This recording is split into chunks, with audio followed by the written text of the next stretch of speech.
এটা হচ্ছে দীঘার মন্দিরের, জগন্নাথ মন্দিরের ভেতরটা। কি সুন্দর দেখো। তো ওই রথের টানার আগের কিছু দিন আগের মুহূর্তটা। তো আমার মনে হয় এই বছর নতুন চালু হয়েছে, তো তাই জন্য ভেতরটা তুলতে দিল ছবি। এর পরের বার থেকে হয়তো তুলতে দেবে কিনা জানি না, কারণ পুরীর মন্দিরেও তো তুলতে দেয় না ছবি।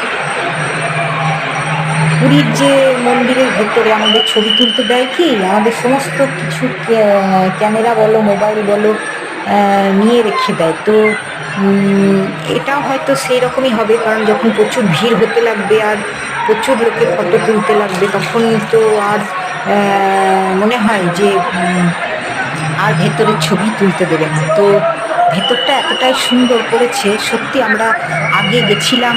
আহ, সত্যি আমরা আগে গেছিলাম, তাই জন্যে বোধহয় ছবিটা তুলতে পারলাম।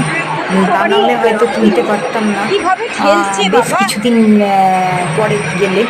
তো এখন তো সত্যি খুব ভিড়ও হচ্ছে, আর দেখার মতন জায়গা করেছে টুরিস্টদের জন্য। খুবই সুন্দর একটা মনোরম জায়গা হয়ে গেল দীঘা। যেমন মন্দিরটা সুন্দর, তেমনি সমুদ্রের ইয়েগুলো